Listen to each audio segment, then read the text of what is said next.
Hi, good morning or afternoon, whenever it is you're watching this. My name's Omar Cortez, and this is the story of self. I wanted to thank you for your consideration before I began. Alright, so let's go ahead and just start off with my early life and growing up. Growing up, I had very good and very supportive parents, but I still struggled a bit academically. Not necessarily with my grades, mostly with behavior. Often I found myself a little bit bored in class, or I found things easy, so then I'd get easily distracted. But I managed to have some incredible teachers who would have an amazing alliance with my parents. And between both of them, I was able to succeed and continue on with my education. It's incredible what teachers can do.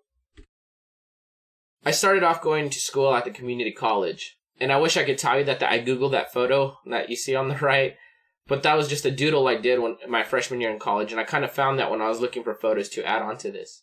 I thought it represented how I felt again about being in class, and I was studying at the time information technology. I have a passion for it, as you'll find out a little bit later, but I love anything with computers and technology. Unfortunately, this led me to drop out. I started working at the neighborhood Walmart, and this photo is a photo of myself on a day pushing carts. I have my little headphones on because that's what we were permitted to do that.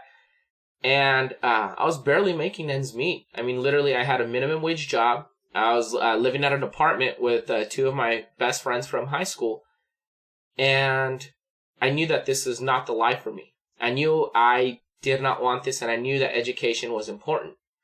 So I made a phone call to my parents, and I said, hey, can I go back to school? Because they would have to help me fund it due to mistakes I had made in the past. And my parents gladly took me back in their home and told me to go back to school.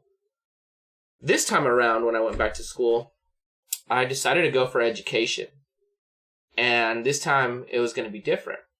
I chose education because I now understood why it would be important.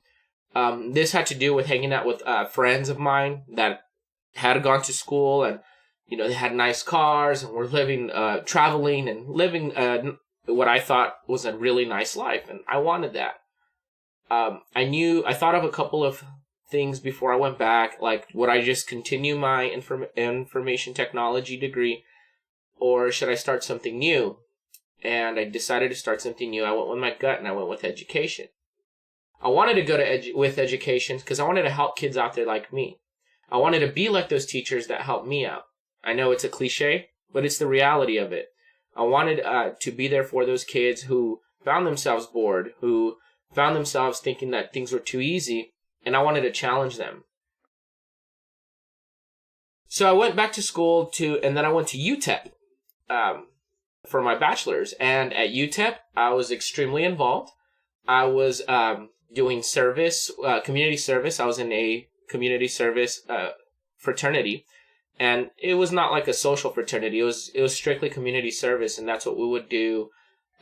We'd participate in homecoming, and I mean, I love school. But while I was there, I took one class that changed me even more, and that was EDT, Education Technology. I took that with Dr. Tillman. And in his class, I realized it was like an epiphany. It was one of those moments where you're just like, what? That I can blend education with with technology. And it was just life-changing. I was learning how to do different things. I was learning how to use apps. And so I wanted to take this even further. And so as I continued to do research, I came across this incredible poster that helped me out. This poster, what it does is it goes through Bloom's verbs. And depending on what verb your goal is in teaching, you can actually select an application from this list. Now, this list just got me started. And of course, this was maybe about 4 years ago when I was still studying. And it's going to be a little bit dated, but this list means everything to me. It's what started me out. It's what gave me the idea. I knew that I can literally look at whatever my goal was and look for that verb and pick an application that would help support that verb. So I decided to do my master's to continue the same passion and drive for technology and education. And so I got a Master of Science, Master of Science in Informative Technology. There I learned many things, like learning management systems, which is things like Canvas and Blackboard. I learned how to use Captivate, which helps out with interactive learning activities. I learned blended learning. I learned about web authoring. I started writing my own websites in class using Dreamweaver. And then I learned about instructional design. While I was doing my internship, I began doing those things with blended learning and just using technology to teach the same subjects that were already being taught to them by their teacher. And she started asking me for advice and asking me what kind of things would I do. What you see here on the left is a brochure, and it's double-sided. If you click on it, you'll see both sides, and it's a full brochure where the kids were learning in social studies in 6th grade.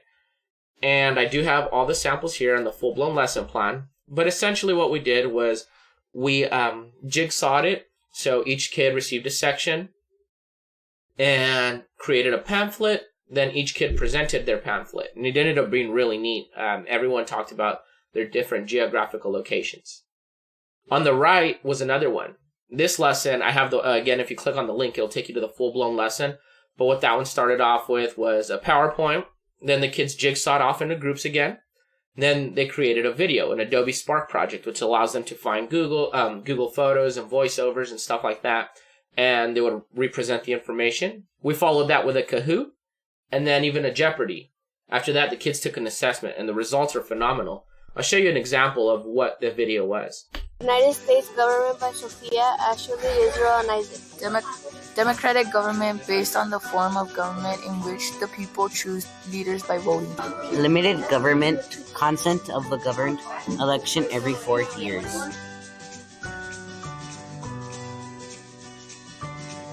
I voted.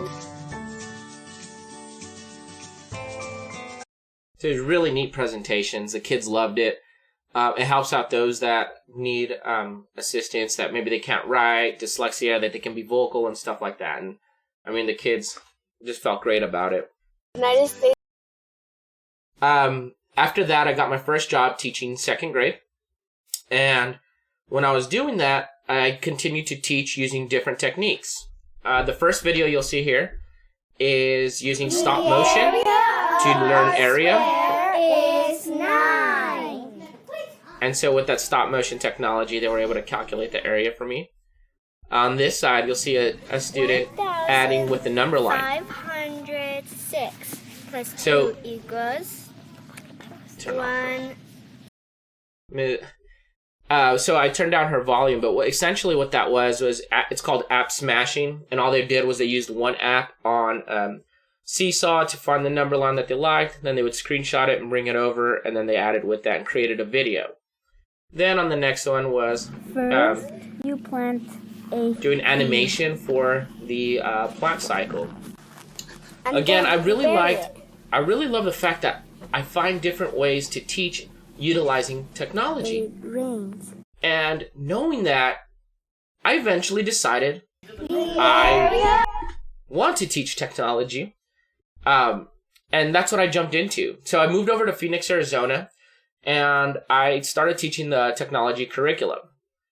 Unfortunately, the funding for teachers was not very great there. I don't know if you recall the Red for Ed movement, where the walkouts and all that was happening.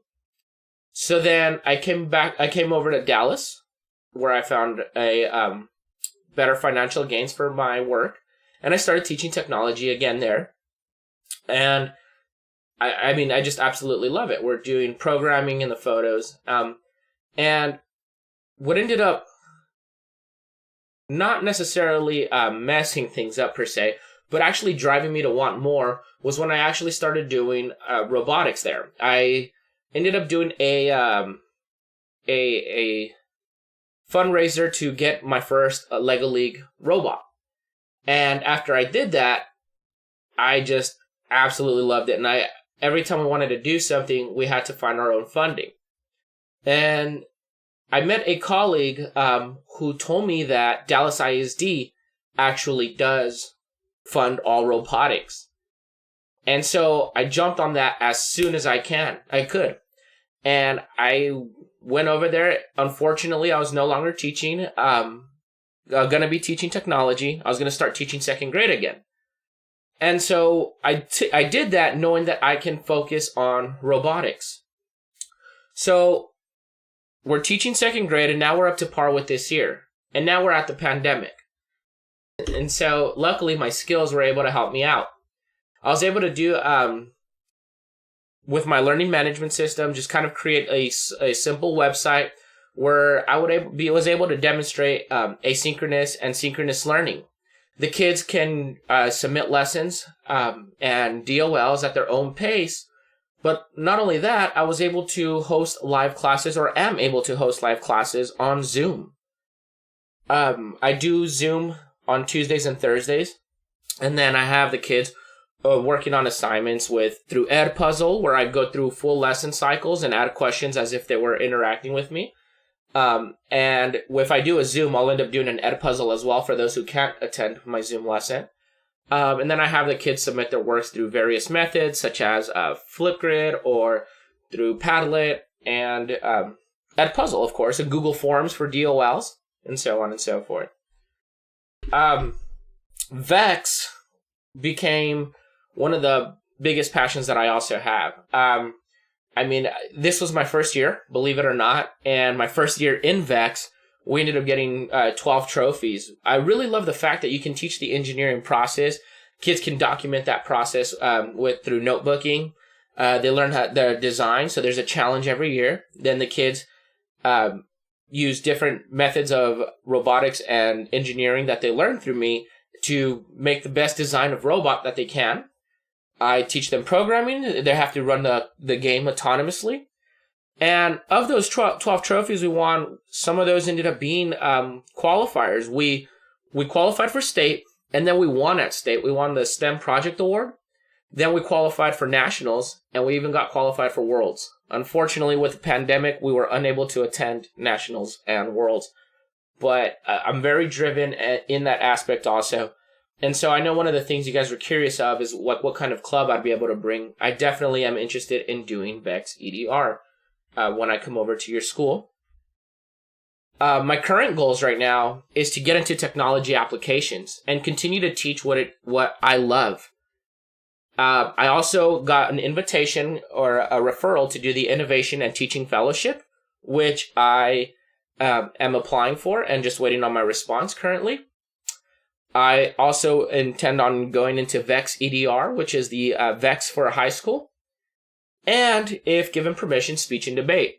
I didn't quite mention it earlier. I didn't want to do a whole slide on high school, but my teacher, Mr. Toon, was also one of the big influences on me. And he was just a debate teacher. So I joined his club, and I absolutely loved it. I used to do things like Lincoln Douglas debates, dramatic interpretations, and Congress. And so that was just another thing that, if needed, I can also do. Alongside with, I currently do TMSEA, so I can do that if needed. So you guys have 3 questions for me, and I will answer those. The first one is, what makes you unique, or me unique and distinctive as a teacher? And that's my drive for technology. I always try to find a way to incorporate technology. So if I'm given the opportunity to teach technology, then I know it, and I'm passionate for it, and that's going to help me be good at what I do at work. I've been told I have a friendly personality, a very approachable personality, as I am the SILT member and grade level chair currently, because the way I can approach tasks at hand. And lastly, I love challenges. Whenever a new challenge is brought on, I always take it on at full speed and try to do my best to do it. The next question is, what would visiting educators learn by watching me teach? And how am I innovative in my class practices? Well, currently, if they walk in, or when I was in the classroom, they'd see blended learning going on. They'd see my classes are very student driven. And again, very tech driven. I usually had the kids on one of my stations would be doing something with iPads, whether it would be, a seesaw, app smashing activity, animation, and so on. And another station would be some type of learning educational game. The last question is, what is my biggest strength as an educator? And what is my greatest area of opportunity? So I'll start off with my greatest strength, and that is my passion and my drive and my love for technology. That is what really brings the innovation into my classroom. I also have I have what I would say a soft spot for students that were just like me, that had a hard time, and I'm always trying to drive them to try to push them to do the best that they could, as those elementary school teachers early on did with me.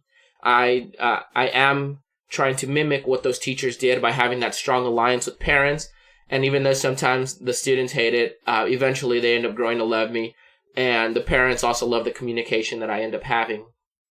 My greatest area of opportunity, I would say, is that of teaching in high school. I would love to try it out. I have not had the opportunity, but I promise you that, like I've taken on all my challenges in life, I would be great at it. And if not, I would go down trying my very hardest.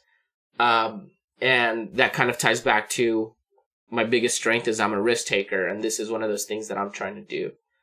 I really want to thank you for listening through this, my story of Sal. And I want to thank you for your opportunity and simply your consideration. You guys have a good one.